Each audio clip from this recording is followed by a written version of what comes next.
And matter of fact, Brian is online, Joe is online, and Jeff is online.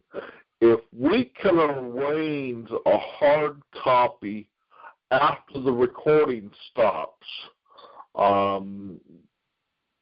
get their addresses, and give your phone number to them so that they have it, we can have you hard copy them what you sent me, and what I would do is I'll have my brother send you a check for the mailings and stuff.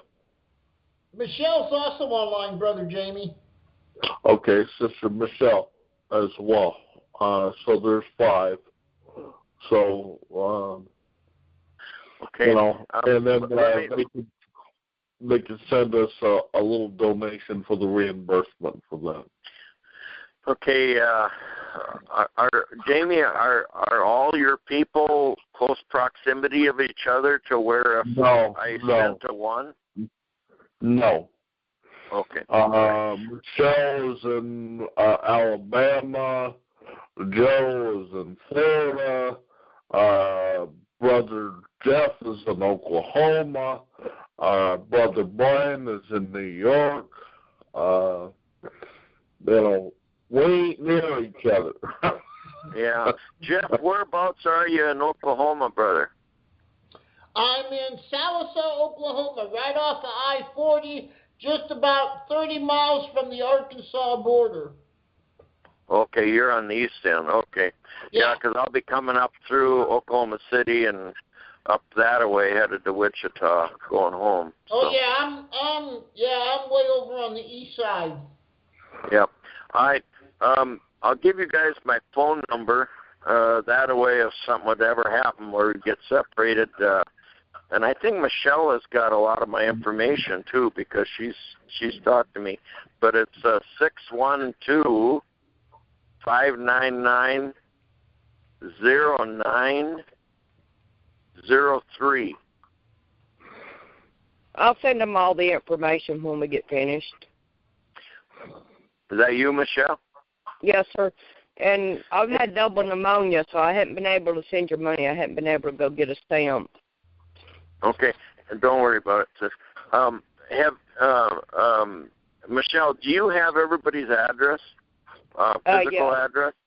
I think so. I think I have everybody but Joe's.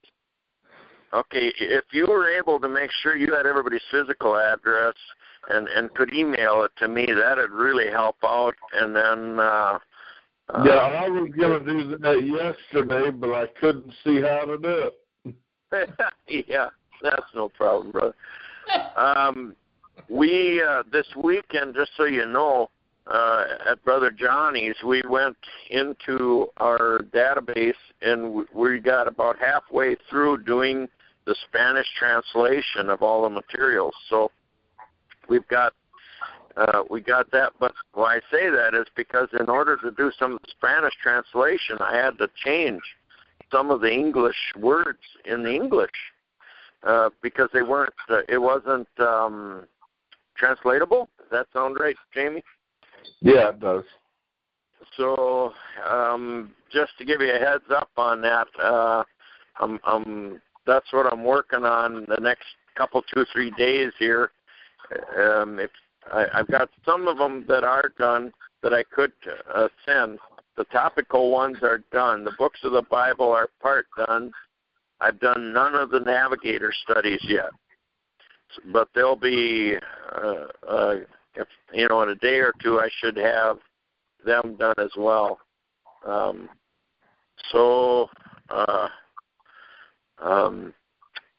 I could probably, Jamie, work with Michelle on sending some of that stuff to her, and she could, actually, if I don't send it in a great big chunk, it might be easier to understand what to do with it all. And then that might, then we would eliminate, the humongous postage costs. So, Michelle, maybe you and I could work on that project, and I could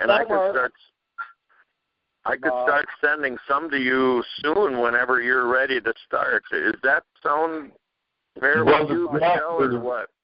Brother Jeff would be good for that as well. Yeah, Okay. Brother Jeff would probably be better because I'm sick right now and can't think straight. Okay, well, Jeff, my email, Jeff, is just Finstrom. Yeah, I've got it, Finstrom Bob. Yeah. At gmail.com. So it's pretty simple. I could be of some help with that. Check with UPS and FedEx on bulk rates instead of the postal service, because they do have great bulk rates. They also have flat rate boxes where it should save you some costs, as well as they have the same flat rate. It doesn't work when we're doing it in separate places, though, Joe. The biggest problem is time. It takes so much time to print it. That's what kills me on this end. So if I can send it electronically to those that can handle the electronic part, then we can deal with the ones that can't handle the electronic secondary, see? So that's what I'd like to do. Yeah, that's what we'll do. All right, let's go ahead and get started in the book for time restraints. I've chosen to be the facilitator today, Brother Bob. So who would like to start off reading the introduction? And who would read a couple pages, and then who would like to follow up? I can start. Okay. And then let the person, Brother Jeff, can you follow up after her? Yeah. Okay. And then Joe, can you follow up after him? Sure. And then Brian. Okay. We're starting off an introduction, right? Yeah, just the introduction for now. And if there's more to read, just come back to, if Bob would like to read a couple pages, he can do that. I hate to ask to do it this way, but that way it's easier on me since I can't see very well today. Not a problem.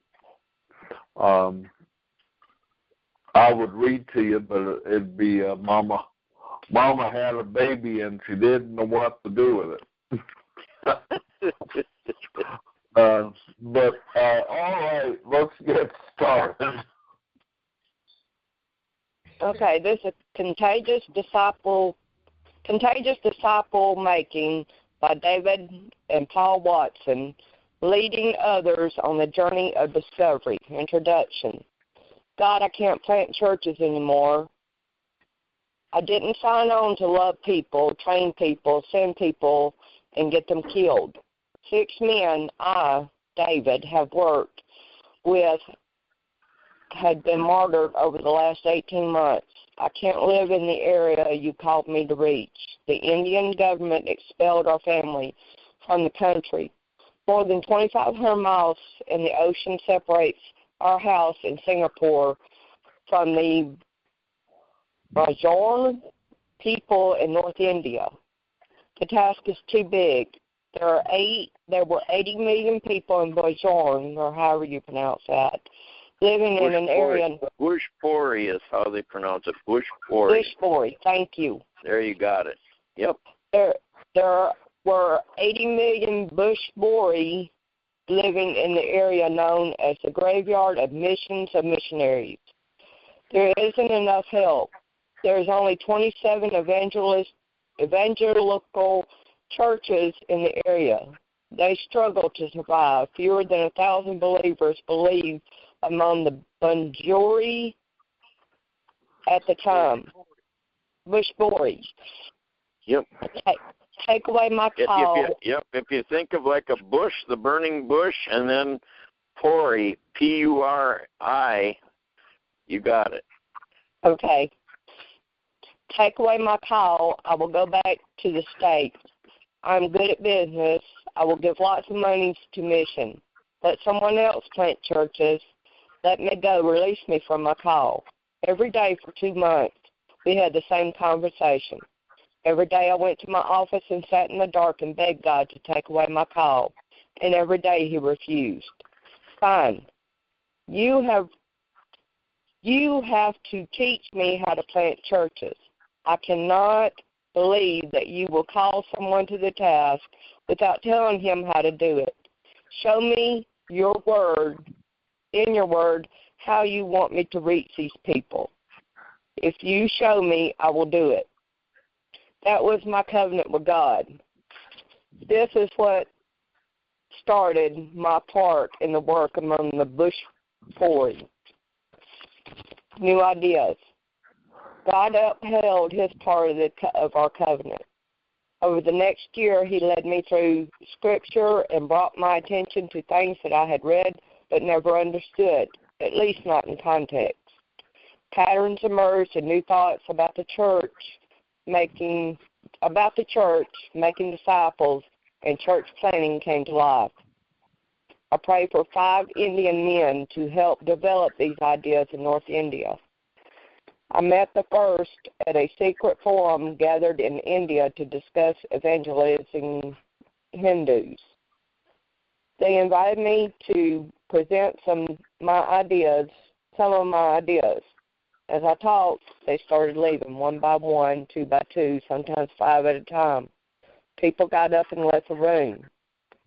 They thought I was crazy. By the end of the day, only 1 remained. I believe what you're saying, he told me. I can see it too. We talked long into the night and became friends. He became the first to help me develop these ideas over the next year. 3 other men emerged to work with me. Lord, I prayed, where is the 5th man? Where is the one we need to complete our team? Now, this was in the days when people still wrote letters. I got stacks of them every day. In Singapore, the mail carriers rode motor scooters that had a distinct sound. I heard the mailman put her up to my gate and dropped the mail in the box. That day, I got a letter from India from someone I didn't know. Brother David, it began. You don't know me, but I feel God telling me that I should become your disciple. Tell me what to do, and I will do it.